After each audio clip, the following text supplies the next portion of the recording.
आज इस शोक सभा में आए हुए आदरणीय बुजुर्गों, माताओं, बहनों,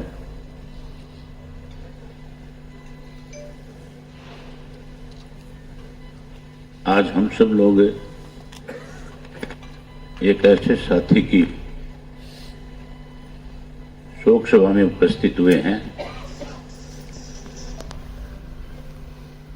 जिसने अपने पूरे जीवन काल में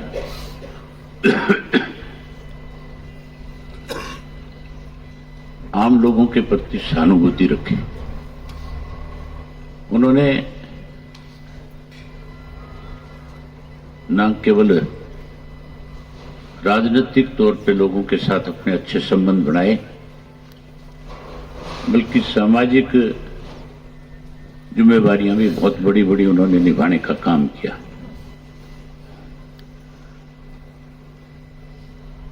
बड़ी हैरानी की बात है कि ऐसे शख्स को भी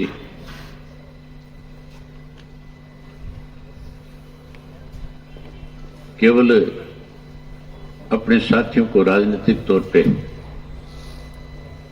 बचाने के लिए सरकार जो है ऐसे षड्यंत्र में भी शामिल हो जाती है। ये तो पूर्ण रूप से एक राजनीतिक हत्या है।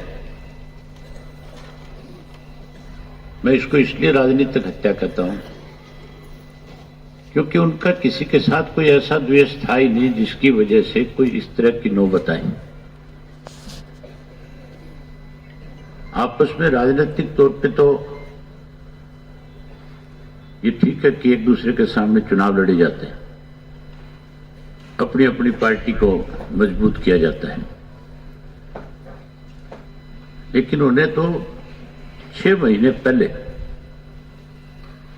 यहीं के एक पुलिस के अधिकारी ने इस बात के लिए आगाह कर दिया था कि पुलिस को जानकारी मिली है कि आपके ऊपर किसी वक्त भी कोई हमला हो सकता है, और उन्होंने उसी दिन मेरे से टेलीफोन पे संपर्क किया। मैं गुड़गांव था, मेरे से मिलने आ गए। उन्होंने सारी बात मुझे बताई कि मुझे इसी तरह से इत्तला मिली है। मैंने उसी वक्त एसपी को टेलीफोन किया और कहा कि राठी साहब आपसे आकर के मिलेंगे,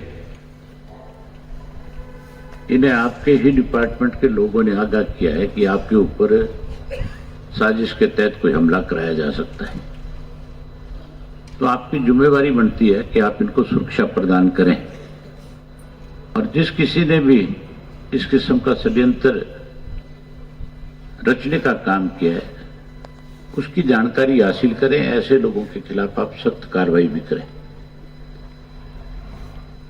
एसपी साहब ने कहा कि भेज दो मेरे पास। वो मिले, उन्होंने जाकर के दरखास्त दी। दरखास्त में सारी बात लिख करके दी कि कौन कौन लोग जो है जिन पे मुझे शक है जो इस साजिश में शामिल हो सकते हैं।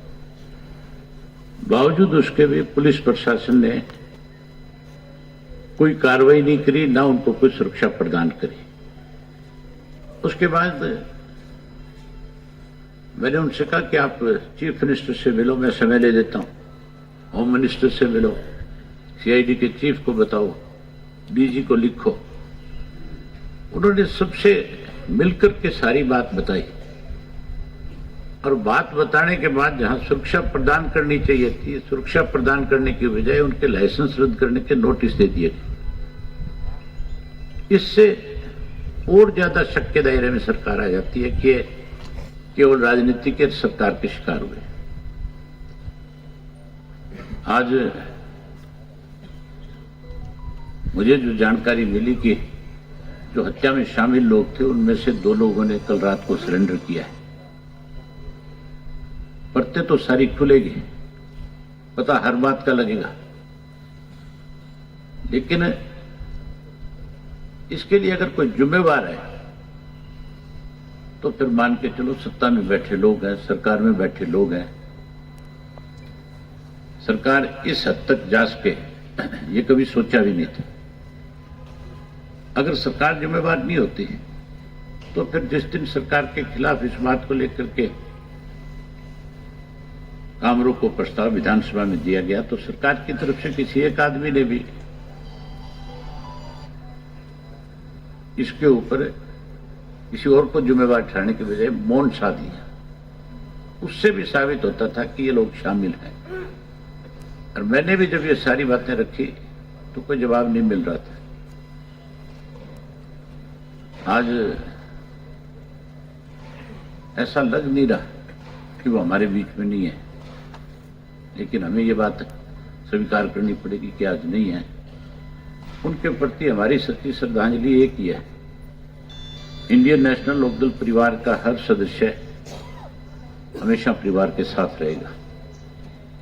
हमने उनको कभी पार्टी के अध्यक्ष के रूप में नहीं, बल्कि एक परिवार के सदस्य के रूप में, एक साथी के रूप में सम्मान दिया। उन्होंने भी अपनी तरफ से कभी कोई कमी नहीं छोड़ी। हमेशा एक ही चिंता करते थे कि किसी तरह से संगठन को मजबूत किया जाए, किसी तरह से लोगों का विश्वास फिर से जीता जाए, लोगों में फिर विश्वास पैदा किया जाए। हर वक्त इस बात की चिंता करते थे। और उस दिन भी जब ये हादसा हुआ है, उससे पहले भी उन्होंने प्रकाश भारती जी जो हमारे उपाध्यक्ष हैं उनके साथ बात करी और उनसे कहा कि आप कल चंडीगढ़ आओ, मैं भी चंडीगढ़ आ रहा हूं। उन्होंने मेरा जिक्र किया कि वो भी चंडीगढ़ में होंगे। लोकसभा का चुनाव नजदीक आ रहा है, हमें बैठ करके कोई आपस में इस पर चर्चा करनी चाहिए। हमने जो जिम्मेवारियां साथियों की लगा रखी थी संगठन की, उस पर भी हमें अपनी आपस में बैठ करके आगे की रणनीति तैयार करनी चाहिए। हर वक्त चिंता करते थे। उनकी कमी को कोई पूरा नहीं कर सकता, लेकिन मैं अपनी तरफ से, अपने परिवार की तरफ से, पार्टी की तरफ से इस बात का विश्वास और भरोसा दिलाता हूं कि हम हमेशा उनकी कमी को तो पूरा नहीं कर पाएंगे, लेकिन हमेशा परिवार के साथ खड़े रहेंगे। और परमात्मा से भी प्रार्थना करते हैं कि उनको अपने चरणों में स्थान दे, परिवार को हिम्मत और हौसला दे इस बात का कि वो उनको दिखाए रास्ते पे चले, उनकी जो सोच थी उसको आगे बढ़ाए। मैं बच्चों से बहुत उम्मीद करूंगा कि वो उनकी सोच को आगे बढ़ाने में अपनी तरफ से कोई कोर कसर नहीं छोड़ेंगे। आज आप सब लोग इतनी बड़ी संख्या में आए, आप सब ने जो रिश्ते उनके साथ आपके रहे, जिस तरह से उनका आपका एक स्नेह रहा, आज उनके प्रति अपनी श्रद्धा सुमन अर्पित करने आए हो, उसके लिए आप सबका बहुत आभार व्यक्त करता हूं। आप सबके लिए परिवार की तरफ से प्रसाद रखा गया, आप प्रसाद लेकर के जाएं। परमात्मा से फिर हम सब मिलकर के एक बार प्रार्थना करते हैं कि उनको अपने चरणों में स्थान दे और हम सबको आगे बढ़ने की हिम्मत और हौसला प्रदान करने का काम करें। धन्यवाद। ओम शांति, ओम शांति, ओम शांति।